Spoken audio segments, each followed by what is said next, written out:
So I've been doing the university circuit lately, and one of the things I like to do besides try to scam on some young snatch, I like to ask the kids who their favorite poet is, and you know, you think they'd say Keats or maybe Rimbaud or fucking Ginsberg or something, right? But no, you know what they say to me? They say, I don't really read poetry, but I really like this guy named David Berman. have you guys heard of this guy, David Berman? He's a little bit out of my age range. I don't know, but I guess the kids like him. He's sort of their Cat Stevens or something. David fucking Berman. Whatever, I guess when I was 20, I would have said my favorite poet was like Robert fucking Plant or something. I don't really like poetry, but have you heard Ramble On? Alright, Christmas of '64. Hope you brought your glasses. After Pop pressed a mint into each open palm and made his retreat behind the door of the darkened room we were never to open, after Mother's meticulous folding of used wrapping and crazed recitation of "Cast ye unprofitable servant into outer darkness, there shall be weeping and gnashing of teeth," you took me into the cuspid at night, where stars glinted like the proud points of swords, tilted my chin toward heaven, swept each freezing tear to earth where white slept in white, and snow was allowed a life outside our shoveling. You mentioned nothing of my single gift, Danny's old rag swathed in layers of paper. The hope, come desperation, come blank-faced sorrow that mouthed appreciation, or the silent horror of our sister who so instinctively slid, how flesh rejects a splinter, her many pretty gifts away. That next day you took me, just me, into the department store for blue jeans, t-shirts, shoes. Each item acquired, dollars spent to blow on your opponent, a yowl to wake your latent fury. A wounded brother who pedaled blue Schwinn chariot, helmetless, 30 years through our estrangement to an unreachable country road. Could the truck that thrust you into darkness be other than God? The deafening trumpet, the dual tongues of fire that drove your demons where brain gray swelled to skull and forced the chamber open in brilliant flames. Sweet Ben, you escaped our house.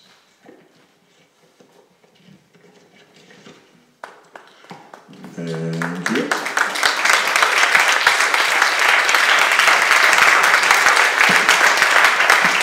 Thanks. Danny, 1989. After a lifetime in uniform, a half-dozen silver medals stabbed into his breast, Danny marched on the blank Simony Desert to die. 12-gauge at rest against his thigh, cotton robe laid open, flayed like the lip of a wound, and overhead, gasping, the sun, a white-hot mouth, or steel chambers spinning inside a pistol. On the floor of the trailer, a book to make sense of the marksman who breached the cell of his body, who fingered the hammer that fell on us all. Okay, resurrections. Why bother with good and bad? The terms of distant stars singing over somebody else's block. We lived on Earth. We're prone to pack like feral dogs, my siblings and I. And like those dogs, are mostly dead. Danny from chemical weapons, his body too toxic to bury in the desert where there's nothing left to kill. Ben on his bike 1 year later, head halved on concrete. The car still out there somewhere, driving away. Jenny, leukemia, radiation, then lymphoma. While I was out shoplifting, happy to be eating. You want to tell someone about sin? Go tell it to heaven or some other satellite freezing in space. Tell it to the fat pastor with his hopeless charge. Heal the sick, raise the dead. I am a beast with a broken heart, and everyone knows you should never trust what comes to you limping.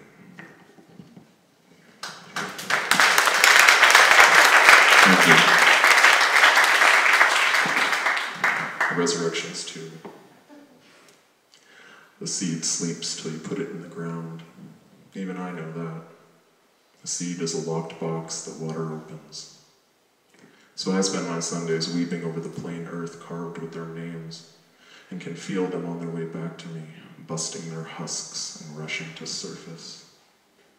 If they can't come back, I'll become a whimper, a beast at the tree line, pacing. If they can't come, I'm a set of teeth, a hollow growl.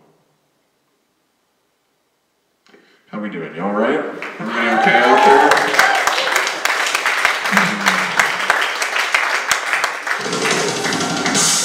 Nice. Feeling good. Feeling awesome. I don't know, maybe this will help you feel more at home. I'm feeling a little insecure, so I thought I'd go ahead and read a little David Berman. Dear Diary, today is the first day of Lent, and once again, I'm not really sure what it's for. How many more years will I let pass before I take the trouble to ask someone? It reminds me of this morning when you were getting ready for work. I was sitting by the space heater, watching you dress, and when you asked why I never wear a robe, I had so many good reasons I didn't know where to begin. Alright, so, thanks everybody. That's my competition. You know, there is a musician who's a poet that I'm pretty fond of, and I thought we could have a little contest. If somebody can name the author of the following passage, I'll give you a free book. First one. Each of us, a cell of awareness, imperfect and incomplete.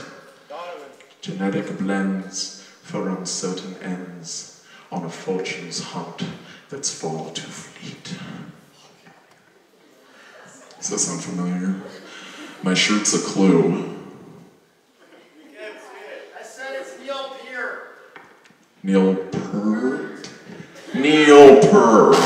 Neil Peart. Game rules. That guy gets a book. Alright. The band is Rush. The author is Neil Peart. He's Canadian, but whatever. Alright, this is my last poem. It's called Resurrections. Oh wait. I'm gonna resurrect that one, okay?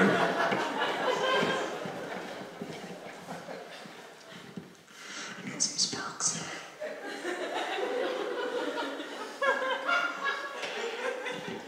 Look alive. Alright. She returns. In the yard tonight, Hannah, in her burial gown, blue gingham, my beautiful sister. The moon is a predator's hunt-struck eye. At her feet, grass blades draw away from one another in rounds of soft applause. And I am reminded by her hands, vaguely open at her sides, of the Jesus she so loved, offering his body to the cross. Moon snapped shut, blood flooding from the stars. 8 years old, my face strapped to a pulp, my eyes swollen blind. I feel my way to those arms, and I let them hold me. I let them fall in on me like earth. How a seed reaches through the dark and is undone. But it's not a boy who watches now. His dead sister pivot in the yard from behind plate glass, alone. It is a man. And bearing that inalienable fact, he turns away. He pulls the curtain. Thank you.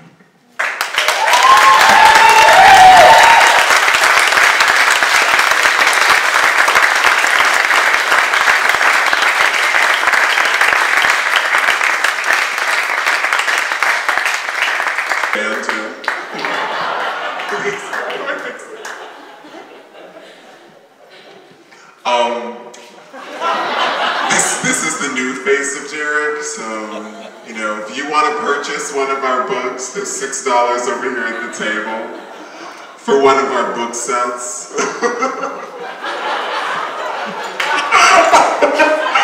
They're 15 apiece. Thanks for coming.